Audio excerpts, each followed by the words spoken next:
गणों के मुख से और नारद से भी सती के दग्ध होने की बात सुनकर दक्ष पर कुपित हुए शिव का अपनी जटा से वीरभद्र और महाकाली को प्रकट करके उन्हें यज्ञ विध्वंस करने और विरोधियों को जला डालने की आज्ञा देना। ब्रह्मा जी कहते हैं, नारद, वह आकाशवाणी सुनकर सब देवता आदि भयभीत तथा विस्मित हो गए। उनके मुख से कोई बात नहीं निकली। वे इस तरह खड़े या बैठे रह गए मानो उन पर विशेष मोह छा गया है। भृगु के मंत्रबल से भाग जाने के कारण जो वीर शिवगण नष्ट होने से बच गए थे, वे भगवान शिव की शरण में गए। उन सबने अमित तेजस्वी भगवान रुद्र को भली भांति सादर प्रणाम करके वहां यज्ञ में जो कुछ हुआ था वह सारी घटना उनसे कह सुनाई। गण बोले, महेश्वर, दक्ष बड़ा दुरात्मा और घमंडी है। उसने वहां जाने पर सती देवी का अपमान किया और देवताओं ने भी उनका आदर नहीं किया। अत्यंत गर्व से भरे हुए उस दुष्ट दक्ष ने आपके लिए यज्ञ में भाग नहीं दिया, दूसरे देवताओं के लिए दिया और आपके विषय में उच्च स्वर से दुर्वचन कहे। प्रभो, यज्ञ में आपका भाग न देखकर सती देवी कुपित हो उठीं और पिता की बारंबार निंदा करके उन्होंने तत्काल अपने शरीर को योगाग्नि द्वारा जलाकर भस्म कर दिया। यह देख 10,000 से अधिक पार्षद लज्जावश शस्त्रों द्वारा अपने ही अंगों को काट काट कर वहां मर गए। शेष हम लोग दक्ष पर कुपित हो उठे और सबको भय पहुंचाते हुए वेगपूर्वक उस यज्ञ का विध्वंस करने को उद्यत हो गए, परंतु विरोधी भृगु ने अपने प्रभाव से हमें तिरस्कृत कर दिया। हम उनके मंत्रबल का सामना न कर सके। प्रभो विश्वंभर, वे ही हम लोग आज आपकी शरण में आए हैं। दयालु, वहां प्राप्त हुए भय से आप हमें बचाइए, निर्भय कीजिए। महाप्रभो, उस यज्ञ में दक्ष आदि सभी दुष्टों ने घमंड में आकर आपका विशेष रूप से अपमान किया है। कल्याणकारी शिव, इस प्रकार हमने अपना, सती देवी का और मूढ़ बुद्धि वाले दक्ष आदि का भी सारा वृत्तांत कह सुनाया। अब आपकी जैसी इच्छा हो वैसा करें। ब्रह्मा जी कहते हैं, नारद, अपने पार्षदों की यह बात सुनकर भगवान शिव ने वहां की सारी घटना जानने के लिए शीघ्र ही तुम्हारा स्मरण किया। देवर्षि, तुम दिव्य दृष्टि से संपन्न हो, अतः भगवान के स्मरण करने पर तुम तुरंत वहां आ पहुंचे और शंकर जी को भक्तिपूर्वक प्रणाम करके खड़े हो गए।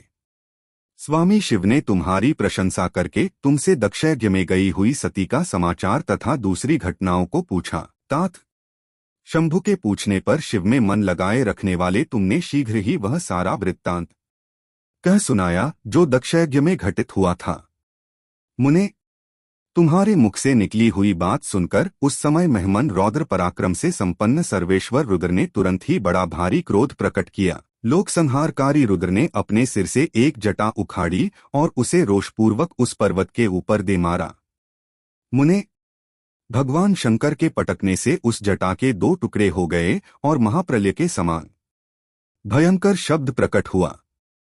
देवर्षि, उस जटा के पूर्व भाग से महाभयंकर महाबली वीरभद्र प्रकट हुए, जो समस्त शिवगणों के अगुआ हैं। वे भूमंडल को सब ओर से व्याप्त करके उससे भी 10 अंगुल अधिक होकर खड़े हुए। वे देखने में प्रलयाग्नि के समान जान पड़ते थे। उनका शरीर बहुत ऊंचा था। वे 1000 भुजाओं से युक्त थे। उन सर्वसमर्थ महारुद्र के क्रोधपूर्वक प्रकट हुए ने श्वास से 100 प्रकार के ज्वर और 13 प्रकार के सन्निपात रोग पैदा हो गए। तात उस जटा के दूसरे भाग से महाकाली उत्पन्न हुई, जो बड़ी भयंकर दिखाई देती थीं। वे करोड़ों भूतों से घिरी हुई थीं। जो जर पैदा हुए वे सबके सब शरीरधारी, क्रूर और समस्त लोगों के लिए भयंकर थे। वे अपने तेज से प्रज्वलित हो सब और दाह उत्पन्न करते हुए से प्रतीत होते थे। वीरभद्र बातचीत करने में बड़े कुशल थे। उन्होंने दोनों हाथ जोड़कर परमेश्वर शिव को प्रणाम करके कहा। वीरभद्र बोले, महारुद्र, सोम, सूर्य और अग्नि को 3 नेत्रों के रूप में धारण करने वाले प्रभु, शीघ्र आज्ञा दीजिए। मुझे इस समय कौन सा कार्य करना होगा? ईशान, क्या मुझे आधे ही क्षण में सारे समुद्रों को सुखा देना है, या इतने ही समय में संपूर्ण पर्वतों को पीस डालना है? हर मैं एक ही क्षण में ब्रह्मांड को भस्म कर डालें या समस्त देवताओं और मुनीश्वरों को जलाकर राख कर दें? शंकर, ईशान, क्या मैं समस्त लोगों को उलट पलट दें या संपूर्ण प्राणियों का विनाश कर डालें? महेश्वर, आपकी कृपा से कहीं कोई भी ऐसा कार्य नहीं है जिसे मैं न कर सकें। पराक्रम के द्वारा मेरी समानता करने वाला वीर न पहले कभी हुआ है और न आगे होगा। शंकर, आप किसी तिनके को भेज दें तो वह भी बिना किसी यम के क्षण भर में बड़े से बड़ा कार्य सिद्ध कर सकता है, इसमें संशय नहीं है। शंभो, यद्यपि आपकी लीला मात्र से सारा कार्य सिद्ध हो जाता है, तथापि जो मुझे भेजा जा रहा है यह मुझ पर आपका अनुग्रह ही है। शंभो, मुझ में भी जो ऐसी शक्ति है वह आपकी कृपा से ही प्राप्त हुई है। शंकर, आपकी कृपा के बिना किसी में भी कोई शक्ति नहीं हो सकती। वास्तव में आपकी आज्ञा के बिना कोई तिनके आदि को भी हिलाने में समर्थ नहीं है, यह निस्संदेह कहा जा सकता है। महादेव, मैं आपके चरणों में बारंबार प्रणाम करता हूँ। हर आप अपने अभीष्ट कार्य की सिद्धि के लिए आज मुझे शीघ्र भेजिए। शंभो, मेरे दाहिने अंग बारंबार फड़क रहे हैं, इससे सूचित होता है कि मेरी विजय अवश्य होगी। आथ प्रभो, मुझे भेजिए। शंकर, आज मुझे कोई अभूतपूर्व एवं विशेष हर्ष तथा उत्साह का अनुभव हो रहा है और मेरा चित्त आपके चरणकमल में लगा हुआ है। आथ पग पग पर मेरे लिए शुभ परिणाम का विस्तार होगा। शंभो, आप शुभ के आधार हैं। जिसकी आप में सुदृढ़ भक्ति है उसी को सदा विजय प्राप्त होती है और उसी का दिनोंदिन शुभ होता है। ब्रह्मा जी कहते हैं, नारद, उसकी यह बात सुनकर सर्वमंगला के पति भगवान शिव बहुत संतुष्ट हुए और वीरभद्र, तुम्हारी जय हो ऐसा आशीर्वाद देकर वे फिर बोले। महेश्वर ने कहा, मेरे पार्षदों में श्रेष्ठ वीरभद्र, ब्रह्मा जी का पुत्र दक्ष बड़ा दुष्ट है।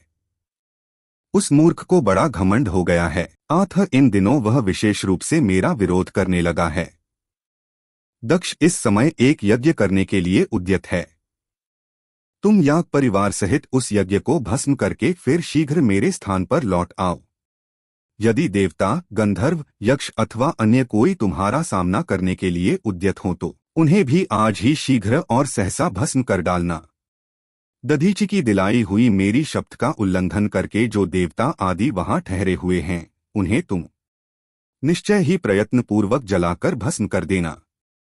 जो मेरी शपथ का उल्लंघन करके गर्वयुक्त वो वहां ठहरे हुए हैं वे सब के सब मेरे द्रोही हैं। आथ उन्हें अग्निमयी माया से जला डालो। दक्ष की यज्ञशाला में जो अपनी पत्नियों और सारभूत उपकरणों के साथ बैठे हों उन सबको जलाकर भस्म कर देने के पश्चात फिर शीघ्र लौट आना। तुम्हारे वहां जाने पर विश्वदेव आदि देवगण भी यदि सामने आ तुम्हारी सादर स्तुति करें तो भी तुम उन्हें शीघ्र आग की ज्वाला से जलाकर ही छोड़ना।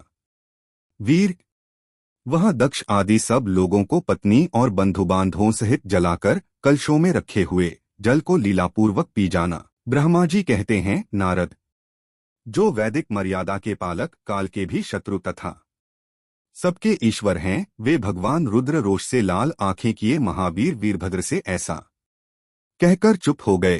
अगर आप हमारे ज्ञान चैनल पर नए हैं तो प्लीज़ सब्सक्राइब कीजिए और आपको वीडियो पसंद आया हो तो लाइक कीजिए ताकि ऐसे ही अच्छे वीडियोस हम आपके लिए ला सके। धन्यवाद।